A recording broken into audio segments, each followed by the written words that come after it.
Shalom. And I'm going to start off by giving all the praise, honor, and glory unto Yahweh, Bahashem, Yahweh Shai, Bahashem, Chodesh. Double honors to my teachers, dead apostles, and elders, a great millstone, and salutations to you, Akim, that's out there listening.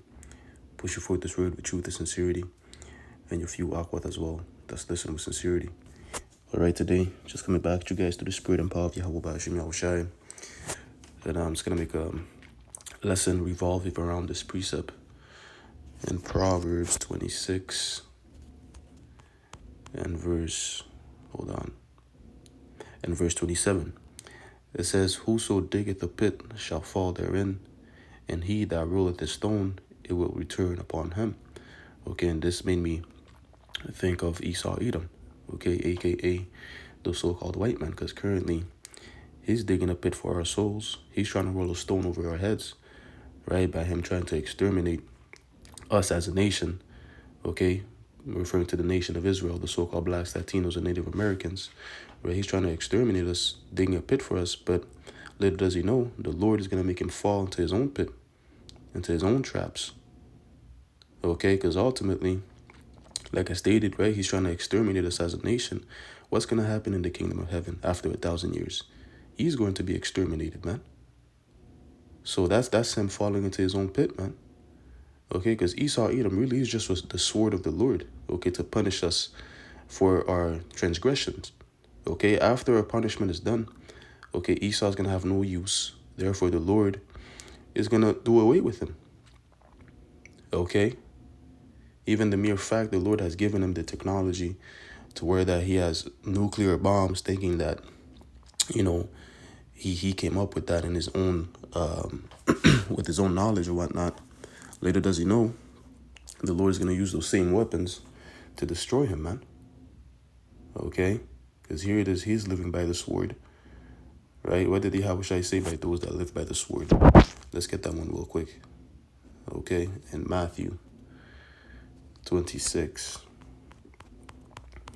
Hold on. In verse... In verse 52.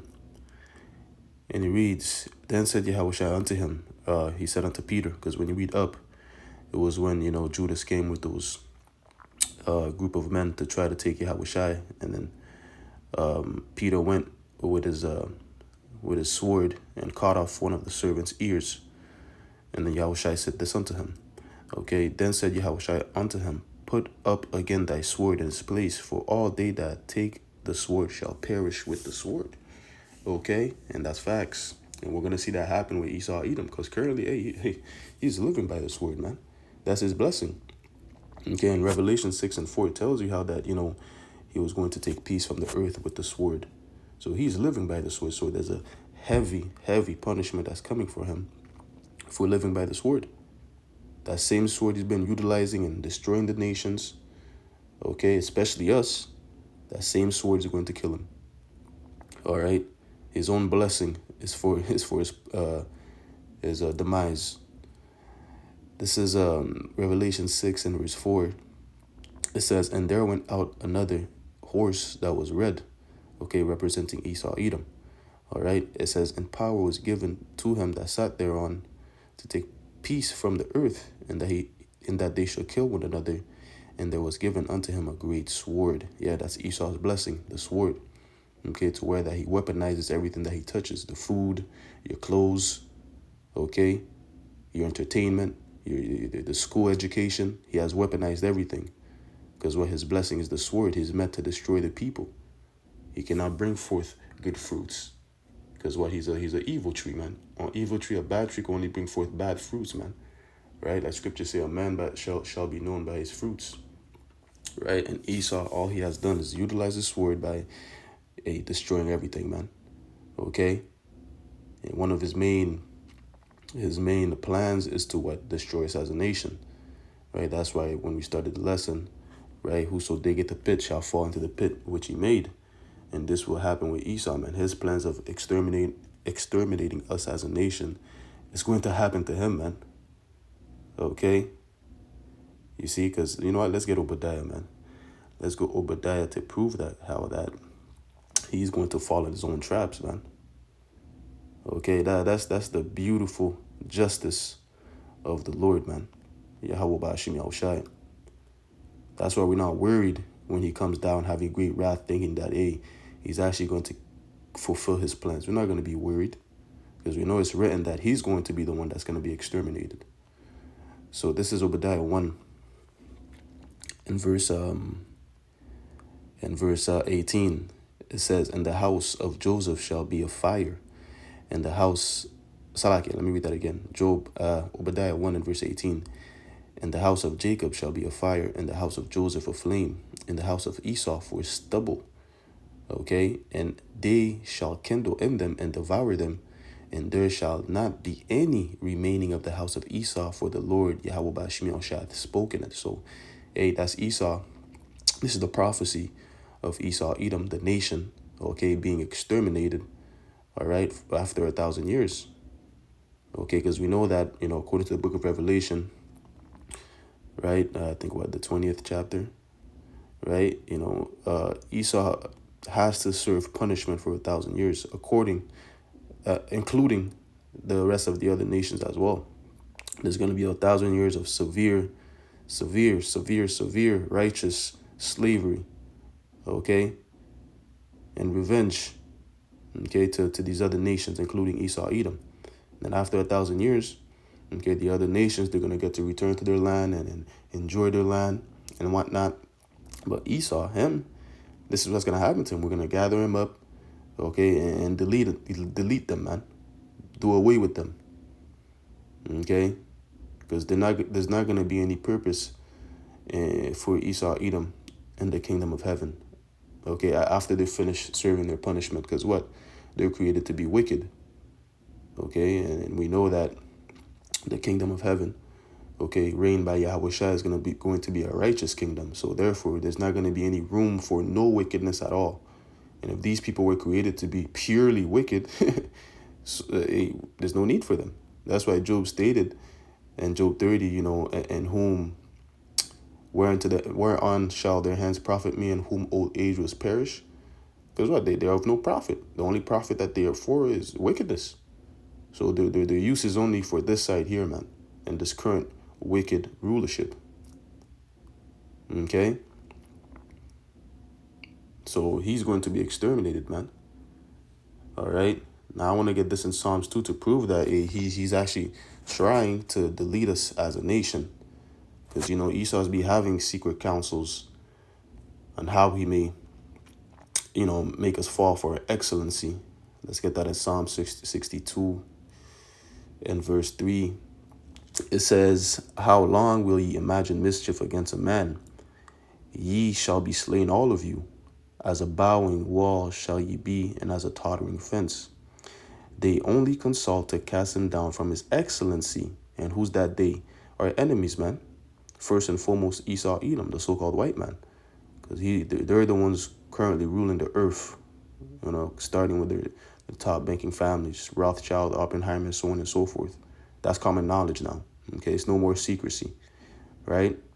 They're the ones consulting to cast, who's that him? Us. Cast us down from our excellency, man. That's why Jake can never get on a level within the society, man. And if they do, they have to go by left-hand means, doing acts that's going to, defile their morals, their conscience, acts that's not according to that of the Lord. And even then, they're not even exalted to a good estate, man.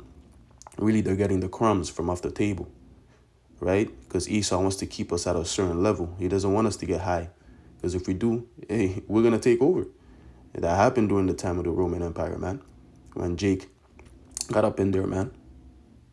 Okay, Septimius Severus, all these different black Rome emperors.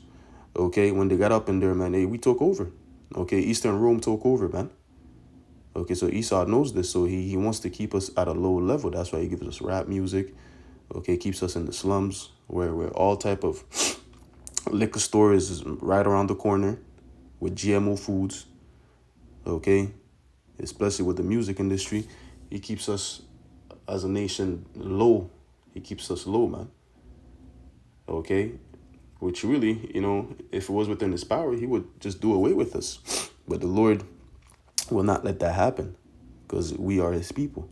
That's why right now he's waking up, his elect, that remnant, okay? And then ultimately to deliver us and for the nation to be good. All right, it says, let's read that again. Psalm 62 and verse 4, they only consult to cast him down from his excellency. They delight in lies. They bless with their mouth, but they curse inwardly. Salah. Okay, they're only consulting to cast us down, man. And one of his plans is to exterminate us, to do away with us as a nation. Read Psalms 83, okay? It tells you the counsels that these heathens have with Esau at the head of the table. How can we destroy these people? Okay, that's their counsels. But little do they know, hey, that pit that they're digging, they're gonna fall into that pit, man. Because we're gonna have the last laugh, man. The Lord is not gonna do it with his people, man. Okay, this is Psalm 7 and verse 16. It says, his mischief shall return upon his own head, and his violent dealing shall come down upon his own pate. Oh no, Salakia. Let me read verse 15. Start at verse 15. Psalm 7 and verse 15, it says, he made a pit and digged it and is fallen into the ditch which he made. Big facts. Okay, this is prophecy. Okay, Esau is setting up these snares. He's going to fall into those snares. He's setting up these counsels, these plans, okay, which will not come into fruition. Oh, let's get that in Job. Okay, because the Lord will only allow Esau to go into a certain level. And after that, man, he's going to be like, okay, enough is enough, man. Okay, you're going too far now. I have to intervene. I have to send my son to deliver his people. That's what it's going to be like. Okay, but he's going to reach a certain level to where he thinks that, oh, yes, I'm finally doing it. I'm making it. Yes, let's go. But no, this is what's going to happen. Job 5 and verse 12, it says, he disappointeth the devices of the crafty so that their hands cannot perform their enterprise. He taketh the wise in their own craftiness, and the counsel of the forward is carried headlong. See, the Lord's going to disappoint, or as it says right here in the NLT, frustrate the plans. Let's read that in the NLT too. Job 5 and verse 12 NLT says he frustrates the plans of schemers, so the work of their hands will not succeed. The Lord's going to frustrate their plans so that it will not succeed, man. He's going to throw a monkey wrench within their plans. Okay, like it says in Psalms, what's that, 78, he has set them in slippery places, man. No, 73. Okay, you know what I'm saying? He was that in Mario Karts. When you play Mario Karts, when you throw that banana peel, to throw off your opponent from the track, from the racetrack. That's what the Lord has done, man, with Esau's plans, man. He says, okay, I'm going to arrive at the finish line. Okay, all I have to do is go this way. But, hey, the Lord put a banana peel in his way, man. And Esau doesn't see it. Okay. Psalm 73. Yeah, Psalm 73 and verse 18. You know what, man? Damn. Let's start a bit up. Let's start at verse 16. It says, when I thought to know this, it was too painful for me. Yeah, knowing the fact that these wicked people, they're above us. And here it is, we're supposed to be the sovereigns, the kings of the earth, the chosen people of the Lord. But yet them, they're not in trouble as other men. They're good, they're doing wickedness, and they're thriving. There's no judgment, right? That's what the psalmist Asaph was depicting within the Psalms when you read up. Okay, but when you get to verse 16, that we're going to read, right? When he thought to know this was painful for him. Verse 17, until I went into the sanctuary of Yahweh Ba'ashim Yahushai, then understood I their end, right? Until he came into the sanctuary of the Lord, which could be synonymous with, us coming into this truth. Because prior to that, being in the world, we thought that, hey, white man runs everything. Without white man, hey, there's nothing, right? But when we came into this, we come to find out that, hey, there will be a judgment for this devil, this pale devil. Okay? So that with knowing that, it gives us comfort in the mind. Okay? How that, hey, very soon we're going to be back on top, man. Okay? White man is not going to be the standard of beauty forever. It was only for a short period of time. Okay?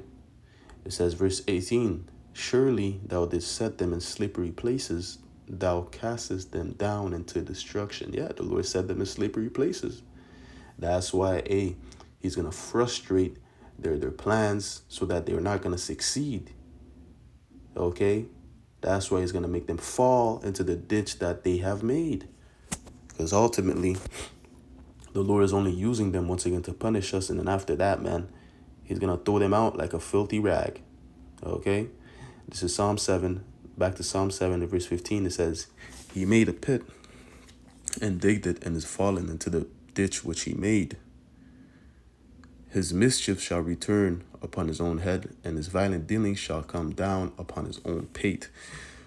Straight facts, man. Okay? He's going to basically suffer his own judgment. You know, he's going to suffer. Here it is, he's trying to once again exterminate us, do away with us. But hey, these little plans that he has to do away with us as a people is going to fall upon him, man. His mischief is going to fall upon him. Okay? The Lord's going to do away with them, man.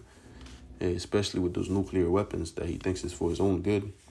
The Lord's going to utilize those nuclear weapons and destroy his rulership, man. Let's get that in Job. Is it 20? Hold on. Where it says the iron weapon. There we go. Job 20. And we'll start at verse 22. It says, in the fullness of his sufficiency, he shall be in straits. Every hand of the wicked shall come upon him. Okay? So when he is about to fill his belly, when he comes to a certain point where his plans are finalized, right? What every hand of the wicked shall come upon him. Okay? The wicked, now referring to his might be some of his own people too, but really right there, that word wicked really is aimal, which means laborer. Okay, the working class. Because it's gonna come to a point of time where, hey, these people, they're gonna come to find out that, yo, this guy's the devil. Which, hey, every day that goes by, more and more people are realizing that Esau's the devil, man. But it's gonna come to the point of time where, hey, their work life is gonna be affected, where they can get their daily bread, and they're gonna be taking arms and coming up against their government, man. All right. It says, verse 23, when he is about to fill his belly, Yahweh Bashim Yoshai shall cast the fury of his wrath upon him. See, that ties in with Job 5, what we just read, right? When he's going to frustrate their plans. He's not going to make them fulfill their enterprise. Okay? So when he's about to fill his belly, when he's about to finalize his plans, what the Most High, Yahweh Bashim Yoshai, shall cast his wrath upon him and shall rain it upon him while he is eating. He shall flee from the iron weapon, and the bow of steel shall strike him through. Yeah, then those nuclear missiles, man, is going to strike him through, man. Thinking that he's going to flee. Hey, he ain't going to flee. Your relationship's going to be done. Even though you go into the holes of the rocks, okay, you may try to hide, but at a certain point in time, hey, the Lord's going to send us back down here as hunters and put you in slavery, man. You see? So there's a judgment, man. Okay, we ain't worried, we ain't stressed. Hey, it's written. We know that Esau is going to taste the wrath, the fury of the Lord, man. Full measure. Okay? Hey, so with that, man, I'm going to close it off there. By giving all the praise, honor, and glory unto Yahweh, Bahashem, Yahweh Shai, Bahashem, Chodesh. Lord willing, this lesson was edifying. Until next time, I'm going to say Shalom.